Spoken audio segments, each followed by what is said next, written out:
Carys is someone I met at work, and today we'll hear my second recorded interview with her. I'll feature the first interview at a later date. Today's topic is timely, as Carys is part of a demographic group that is at risk due to federal government policies recently put in place by the administration newly in power in the U.S. Carys has her own method of networking that she sees as especially effective in the queer community. She believes that her method can create social bonds in ways that complement or transcend social media, and might provide safety if things get worse than they currently are. Carys holds her beliefs strongly and resists the idea that she could be wrong or that anything could reduce her confidence. Let me know what you think about the conversation and the topic in the comments. My name is Nick, and this is Conversations on the Coast. Hello. Hello. I'm really interested to hear whether you had any reflections since our last chat. On the previous topic? Yeah. No. Okay. No, my opinion has not greatly changed in the last week. Okay. I wouldn't say there's plenty more to say about the subject I'd like to talk about today. There's not been much. There's been re-emphasis in the last week, given it is January 22nd, 2025, as we're speaking. The inauguration was 2 days ago, and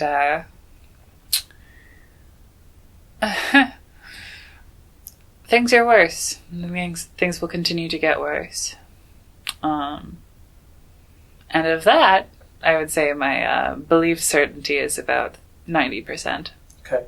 That things will continue to get worse. Would you want to talk about that instead of for a while? No. Instead of the promiscuity topic? I want to talk about the promiscuity topic because it is a tool that is very near and dear to my heart right now. That is the thing I was talking about. Like in the last week, there's been re-emphasis in the cementing of that worldview.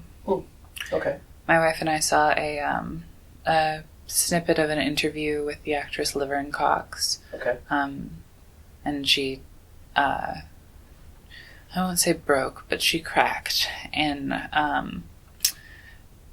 cried a little bit about in her paraphrasing, especially to those kids in the South, in red states, if you can go stealth, go stealth. I just don't want us to die. Yeah. And you're talking specifically about trans people? Trans individuals? I am. Yeah. Yeah. Yeah. Yeah, again, scary. Gonna get worse. One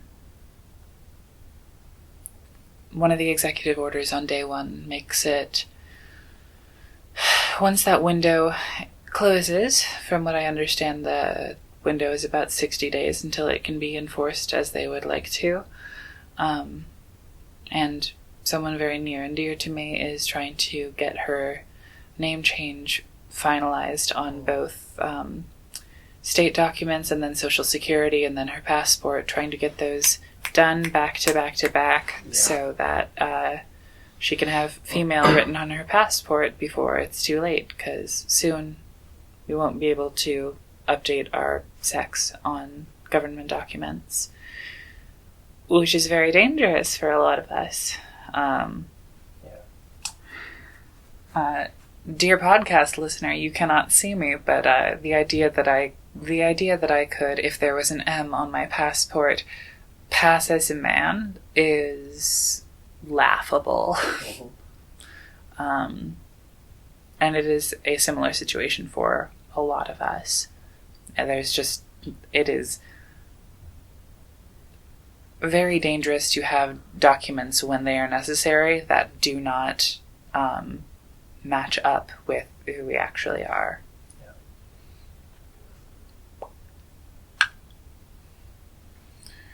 I have a non-binary kid, but they. X is the first thing they're coming for. Yeah. Yeah. They can choose how they present, which is they can choose to present as the gender they were assigned at birth, which I realize gives them more privilege than people who don't have that ability. There is the privilege, at least, that I have that your child does not. That is, at least mine is. Wow, this is not going to sound optimistic. If I get my documents in order in time, at least I can have a passport that has an F on it, whereas that same executive order defines, on a federal legal level, defines non-binary identity out of existence. Right. So I'm trying to get my passport photo changed because my photo is from before I had surgery, and so it clocks me. And I need that changed. I didn't think that going stealth was ever going to be an option for me, but that was before surgery. And now, post-surgery and having done a lot of work on my voice for the last 3.5 years, I realize, that is actually something that is within reasonable grasp for me. And so it's not only something that I have been working on as a matter of safety, because, we're safer in Seattle. It at the very least buys us time. But outside of Seattle is the rest of the world. Yeah. I have family in red states, and I simply will not visit them. There's a wedding I want to go to this year, and I'm not going. I'm really worried for my wife because she is going, because it's her cousin.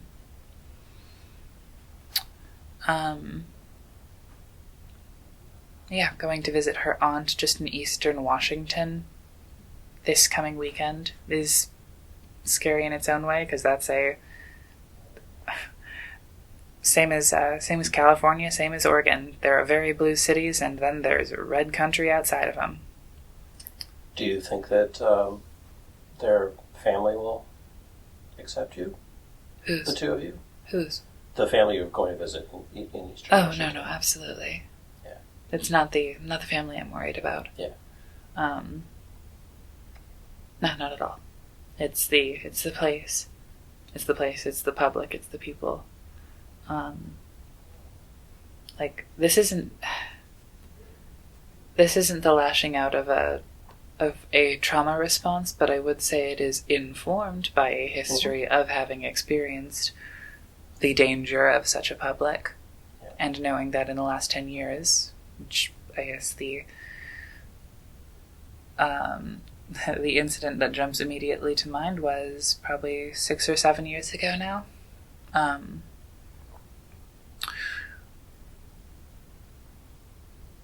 When what I was could not have been more apparent in every second, in a way that now I am able to, at least a lot of the time, even despite my height, pass. Promiscuity as a tool. Whiplash. Not as much as you might think. Okay, tell me the statement, because you had it nicely phrased before. What is the statement that you would make about promiscuity? My notes up. It included the phrase "it is a useful tool," but I think there was more to it than that.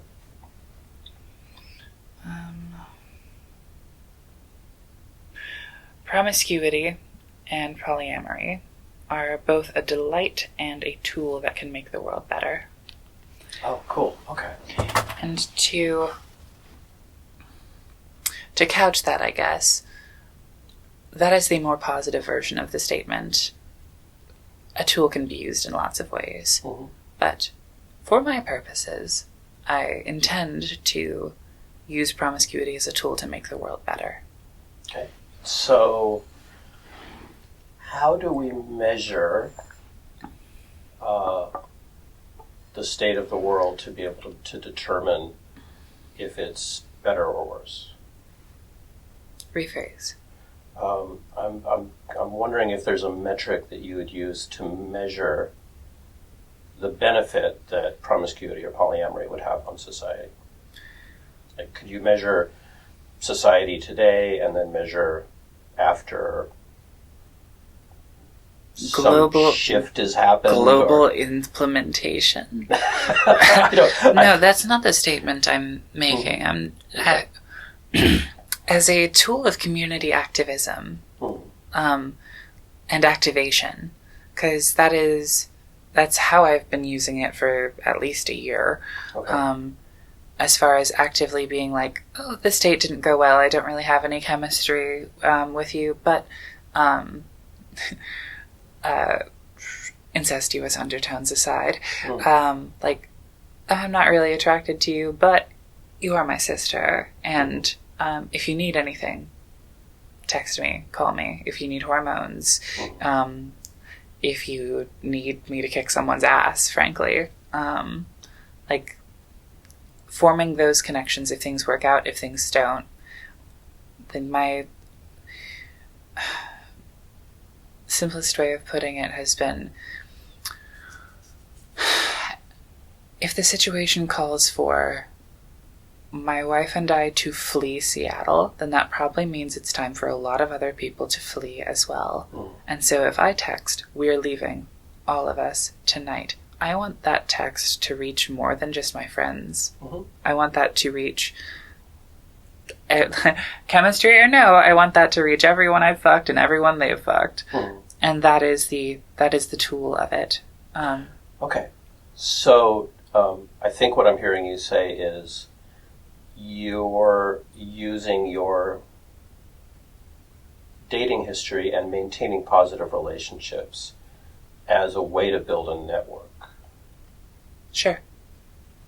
It's fair. Okay. Are there other ways, other than dating, that you could create that network? Sure. I like dating. Other people build networks different ways, but this just because other people use different tools doesn't mean this one isn't a tool and doesn't work. Okay. And as of last night, for example, I had on the matter of not a lot of whiplash between what I've been talking about as far as going stealth goes and this subject. I met this girl on Tinder 15 months ago. Things went well the first time. Things have gone well every time since. It hasn't been just sex. Sometimes she comes over and we play cards. We are not dating. I do like her. We're just kind of somewhere between acquaintance and friend. Kind of sounds like what people call a situationship. I think of a situationship as so much more of a teetering sort of thing. Oh, okay. Maybe that's an unjustified belief. Yeah. I can't say it's a frequent word on my tongue. So. Sure. It's not something that that either of us have felt the need to categorize. I think we both understand that it's not even just casual. It's not even recurring enough to earn the word casual. She's a person I know. She's a person I like. And I offered her after a few times ago when she came over, hey, I can't help but notice my wife and I we are at a different point in our transition than you are. Would you like tips? And she responded with great enthusiasm. And last night she came over and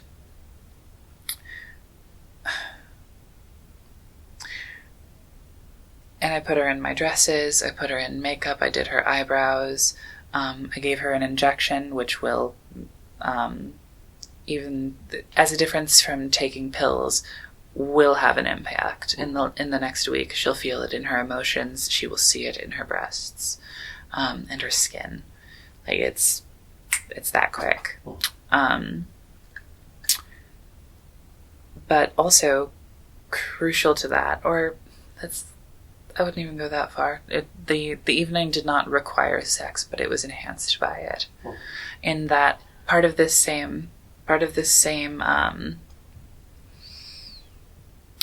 practice, shall we say, was affirmation via, as I've put it, being fucked like a girl. Because this is someone who lived a lot of her life as being treated as, at least, a straight man. She's very used to paying attention to the person she's with at the time, to framing the person she's with, making the person she's with the focus, the object of attention and reverence. She's not used to being the center of attention, to being the subject of affection. And that is one of the many gifts I gave her last night. Can you tie this back for me to the benefits of creating a network?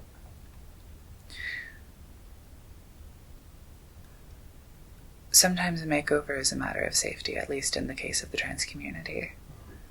Because she is someone with a low voice and very little fashion sense. And working on those things, teaching her how the shape of her eyebrows might be improved, is a matter of safety. She already got the bangs, that's good. She got a haircut recently. It hides her brow. She doesn't plan on getting surgery. Yeah. So is this about basically protecting the community by helping people pass better? Is that kind of what you're... That's some of it. Another thing that I worked with her on is like, baby girl, do you know how to throw a punch? Do you know how to do any basic chokes? Do you know how to weaponize your center of gravity to defend yourself, or even, frankly, in offensive situations? So, can you compare for me this method of creating? Because you're talking about social assistance, allyship, self-defense. Can you contrast for me this method of doing that, through using dating and promiscuity and polyamory, with, say, forming a community center and having self-defense classes, as an example? There could probably be other examples. There are other examples, but these things work in concert. This is my tool. I've found it works for me. Would you assert that your method is better than, equal to other methods of community organization and community forming? I don't think a comparative value assertion benefits any of these methods. I certainly don't think that it's better than any of those. Okay. I think they are different instruments that work in concert. Because I am also a part of like self-defense group networks. Yeah. This is not the beginning and end of my activism, but it has proven a useful way to pass on knowledge and energy, because I have been paid similar kindness, and I know of others who have been paid similar kindness, and I consider it a duty of mine to pass that on. And promiscuity is partially useful because, to be so real,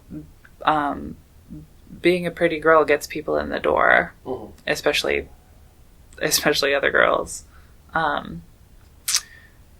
And once they're in the door and that pretty girl says, "Hey, do you want tips on how to pass and or how to defend yourself?"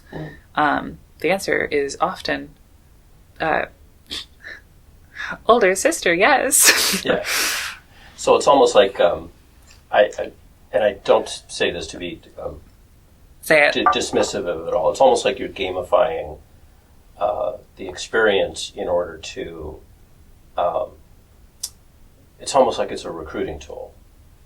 And I don't want to say that to be dismissive, but I'm saying the benefits of it are, hey, pretty girl, this is something that helps draw people in, and maybe you get people on board who wouldn't go to, like, the community meeting or the self-defense class. Is that? to be similarly blunt, sex sells, and also it's certainly not a situation in which people are humoring me so that they get to have sex with me. It's more like, why would I take fitness tips from someone who is not fit?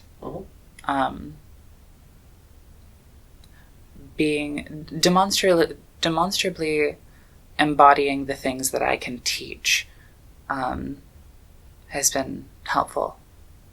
And it is weird to navigate the... No, fuck it, scratch that. I don't even care about that. I don't want to go into that right now. Sure. So I wanted to take because I think I understand your the belief and the point of view. And I want to get, kind of down to the epistemology and the I have a comparison for the last time that there was a time as dark as I believe we are going into in the queer community. Sure. I could not source this quote, but this was from an activist during the AIDS epidemic, saying, the straight world says that it is our promiscuity that is killing us, when in fact it is our promiscuity that saves us. Okay. And as example of that, again, whether things go well or not, you know this person now. You know their face. For lack of a better term, this person becomes your neighbor in a queer setting in a way that I could not quite explain to a person who does not know a community, who does not intimately know the queer community. But in that case, sometimes it's okay. Well, whatever. You're DL. You're not super involved in queer community. You're not reading resources being put out by friendly clinics or whatever. But maybe when you go out to cruise in the park, the person who's going to suck your dick is going to tell you how condoms are supposed to work, or about practices of safe sex that allow you to still have your needs met without putting yourself at increased risk. And I don't know, I consider the role I'm playing similar. Are there any ways you can think of that that promiscuity or polyamory are not as good as other methods, or that may have downsides? Sometimes things don't go well. Sometimes, say, I only have my own clothes to try on people unless I take them to a store, and frankly, a store is even more risky for the following reason. If a girl has a rib cage that is slightly larger than mine, and I put her in one of my dresses, and it is really tight across her chest. Maybe she's new enough to transition that she has more puffy nipples than she has breasts. The way in which that is not flattering is the stakes are very, very different from a dress not fitting a cis girl. Sometimes it doesn't feel like the dress doesn't fit. Sometimes it feels like the gender doesn't fit and like you're failing and there's no point to continue to transition. You just want to curl up in a ball and die. Because in the case of trans femmes, well, I'm definitely not a man, but look how much like a man I look like in this dress. That is, I think, the biggest risk of my method. Or, like, this is not something I've run into yet, but I can see this being the case because I have felt similarly myself. Being in the presence of someone who is further along in their transition and seeing it not as this is possible, but as, oh, I could never be like that.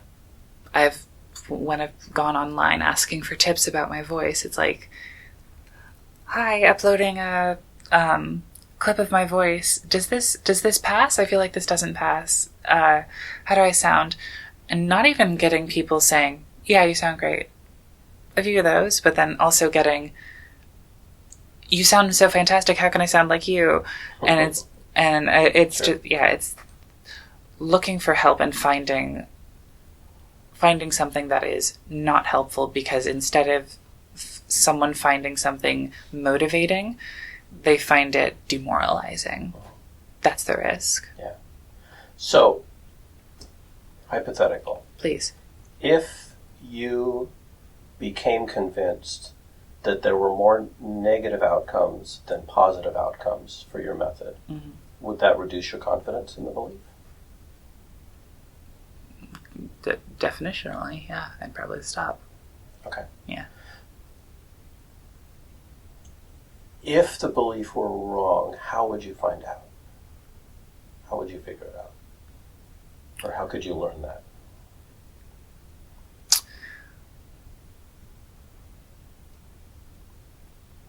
This practice is called fairy godmothering. Okay. That makes sense. Bippity boppity boo. Mm-hmm. And I would say, at least in the future, what I'm working towards is no strings attached. Not for me, not for you. But that does not mean no strings does not what's the word? Extend to I'm deleting your number. Mm-hmm.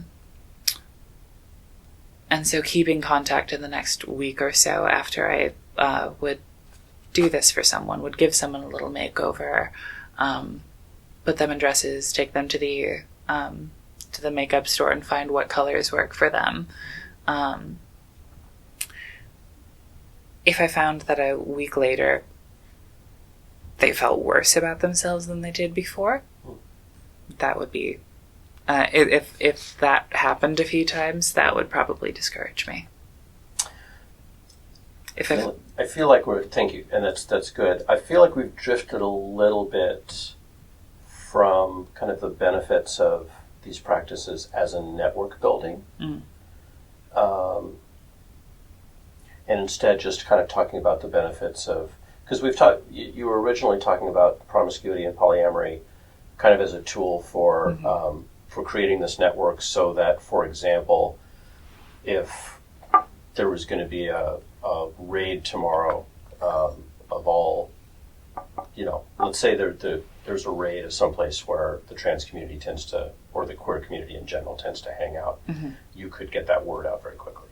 And now you're talking more about kind of like the benefits of fairy godmothering kind of as a practice, which I think is a little less, they're slightly different claims.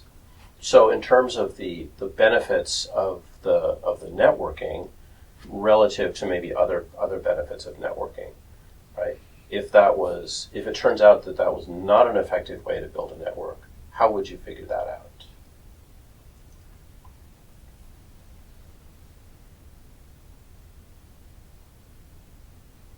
I guess someone not responding to my texts. I don't know. This one is this one is a little more.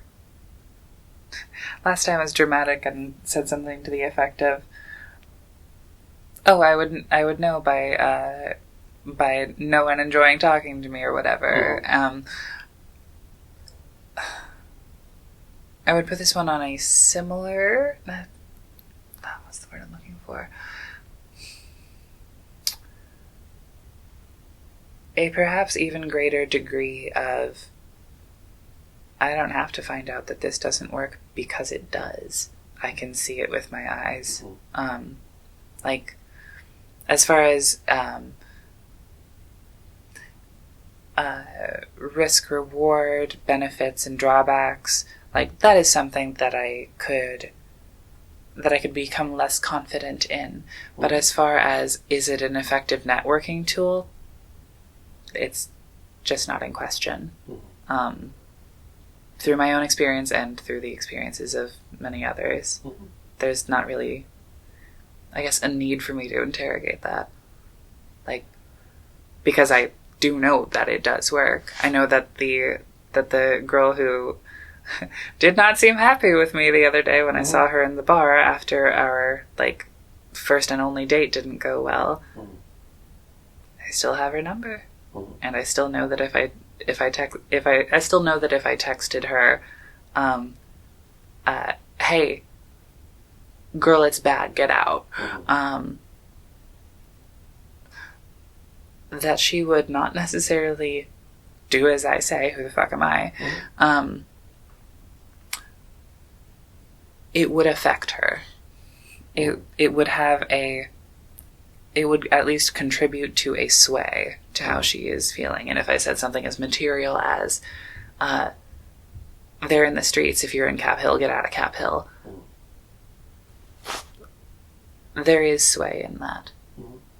Even though things didn't go well. Even though I don't think she wants to hear from me ever again. Yeah. In epistemology, or in street epistemology specifically, we talk about kind of confidence levels, right? We talked last week about like your confidence level. But when you make statements like, I know this, it sounds like you're saying you couldn't be wrong.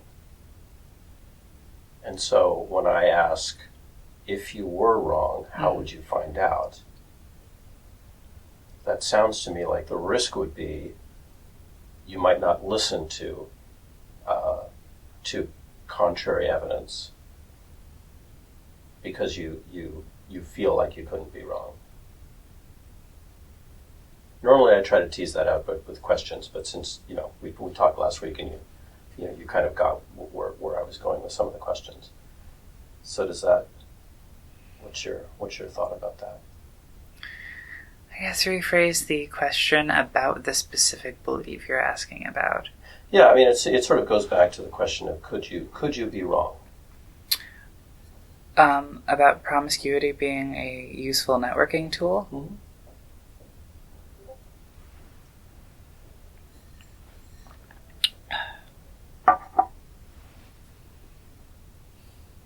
I'm trying to think of counterexamples.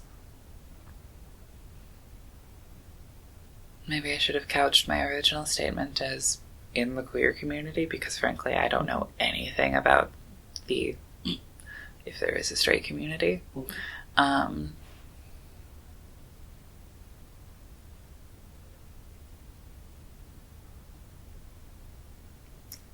Shall I say I am 90% confident in it?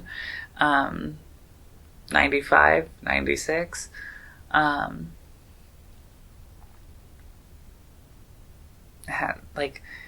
How would I find out that I'm wrong about that is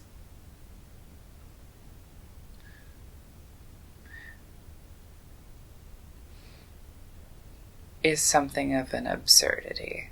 Because, again, there are downsides. Mm-hmm. There are upsides and there are downsides, and sometimes you have relationships that don't heal, largely because the relationships that break were hardly extant to begin with.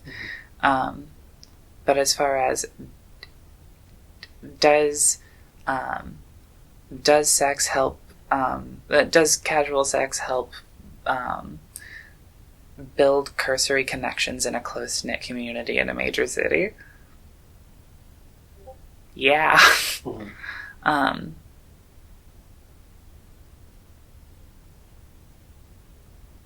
Could I be wrong? Again, it is similar to me.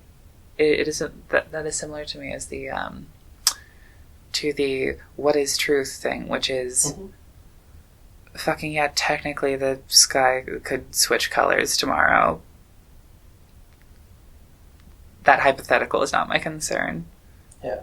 Especially in the here and now, where my concerns are very material. Mm-hmm. Where I'm like, where I and my siblings in this struggle are just trying to survive here with the assumption that tomorrow the sky is going to be blue. Mm-hmm. With the assumption that the sky is going to be blue and promiscuity will be a fact of how we form those webs connected to greater webs through which information can spread faster than it can spread amongst our enemies. Mm-hmm. It'll be as true tomorrow as it was in the early 1900s.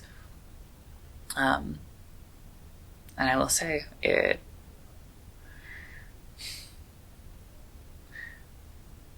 sometimes things happen that are unprecedented, and that is one unfortunate leg up that we have on communities that didn't get out fast enough from back then, because there wasn't a fascism before fascism, not quite at least.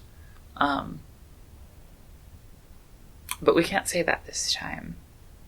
This time, the tools we have, we've had to see what works and what doesn't before, and we have a better idea of the threat than we used to, and it's the same threat. Yeah. I don't want to do a podcast episode on whether I believe that this is the same ideology crushing us now as crushed us in the 80s and the 40s. It would be almost insulting to ask if the sky is blue on that one. I like that metaphor of the sky is blue. How do we know the sky is blue, and how do we know the sky will be blue tomorrow?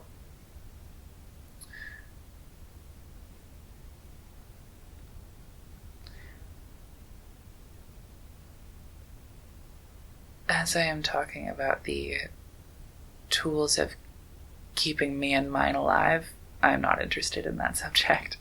Okay. In that line. Yeah. It's yeah. In the in the discussion of how do we know what we know,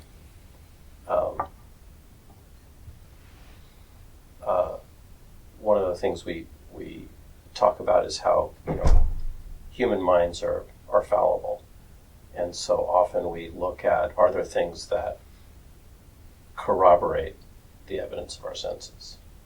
So if I were going to measure the blueness of the sky, I could use tools to measure the frequencies of light and to understand the reasons that those particular frequencies of light reach us, when other frequencies of light are scattered. Do you have a similar method that you can use to confirm the efficacy of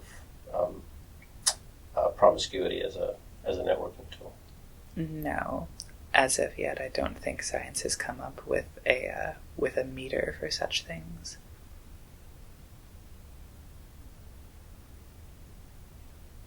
As far as the, frequency of horniness. Is there a way to study it or to test it?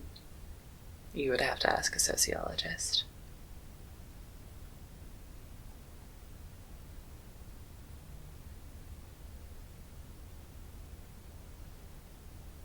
Cool. Any thoughts or questions about how this went? I don't think it has escaped your notice that my demeanor got more chilly in the last 7 minutes, perhaps. Yeah, I feel like the "how do you know that that's true" question gets a little grating when the subject is so here and now and life and death. It's something of a, what's the word?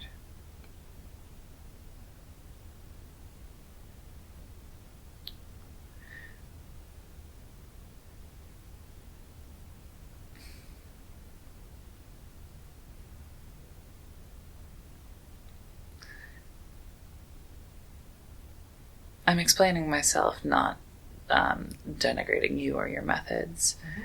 It is that response of, here's tools that I think have been working for me for using my social skills or my body to connect with other queer people so that I can share the things that I know, both sensual and aesthetic and violent to keep safe the lives of people I care about, and many people I care about only because they're of my community and they are human beings and they are under threat. The question oh, how do we know what we know? How do we know anything? Gets a little grating when it's here's the here and now, we're on the ground, everyone's trying to get their papers in order, and we're trying to have our go plans together. Who has the money to buy guns? Let's buy guns. Let's find a way out. How do we know that the sky is blue? Fuck you, dude. That is the instinct. I see why the template works in a lot of cases. But I grant you that, and so I think there's for you this is an existential and very emotional and very present issue. Danger. And my and kind of my agenda here is more of an intellectual exercise of examining the reasons that support a belief, as opposed to really engaging with the topic at hand. Yeah. So I can see how that's those can be a conflict, and I apologize for. I don't think if I kind of took you in a wrong direction. I wouldn't say you have anything to apologize for. I would, however, say that in engaging in conversations like these, you would probably get more productive conversation in these last few questions of the template from people who are both more knowledgeable and more level-headed than myself. Really not a criticism, nor is it something I feel the need to defend in my own in the way I comport myself. Oh yeah, and you needn't. Yeah. But let me offer, or let me ask, if you feel that you're less level-headed with topics like this, mm-hmm. do you think there's a benefit to examining your own thought processes? Just as there are other people in other groups in the community that network in other ways, mm-hmm. not being inherently better or worse than a method like mine. I'm not... My specific situation is not something I care to, and just discuss the values of in that way, but as far as methods go, those are all useful in concert, and similarly, I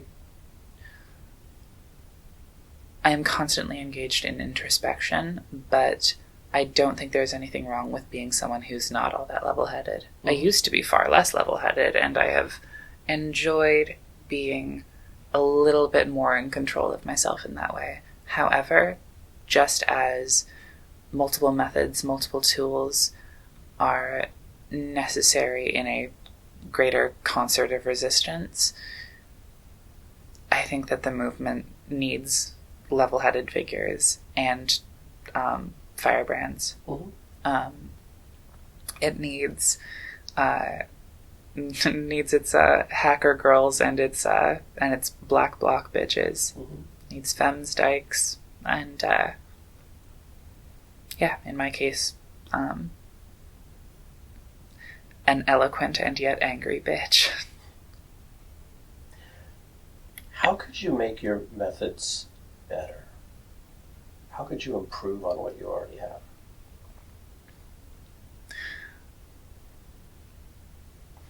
Finding ways to decenter myself. What do you mean by decenter?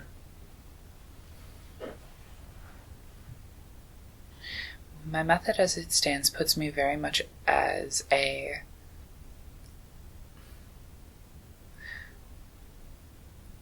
I don't know how to make myself more of a mother and or a sister and avoid ever becoming, in anyone's eyes, or worst of all, my own, a savior. Mm-hmm. Decentering myself and learning how to humbly but actually take a compliment. Mm-hmm. Because as of now, when I'm paid a compliment by someone I'm trying to help, there's just that gut reaction of don't get a messiah complex, don't get a messiah complex, don't get a messiah complex.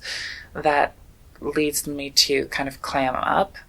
and just avoid the compliment, shut it down. And I think there is a self-ambivalence that is required if I'm going to make this work. Because ego might feel good in the short term, but it will corrode my tool, I think. And that is something I will simply have to talk to my therapist about. There you go. Cool. Cool. Well, thank you. Thank you. This is, fantastic. I really enjoyed talking with you. I think you've got some, as you say, you're a firebrand, and you have a lot of great ideas and passion for your community, which is... I love my people, and I want us to survive. Yeah. By whatever means we can manage.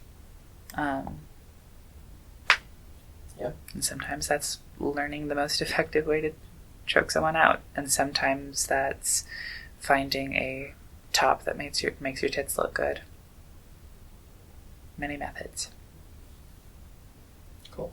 Well, hopefully you'll tell me how I can continue to be a better ally. Have you considered doing your eyebrows? My eyebrows get done pretty frequently. I have 2 wives who grab me and hold me down and pluck and trim, but they grow up fast. That's good. Yeah. Thank you. Cool. Thank you.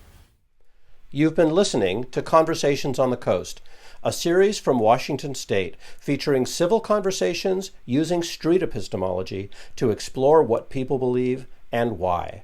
Find out more at streetepistemology.com.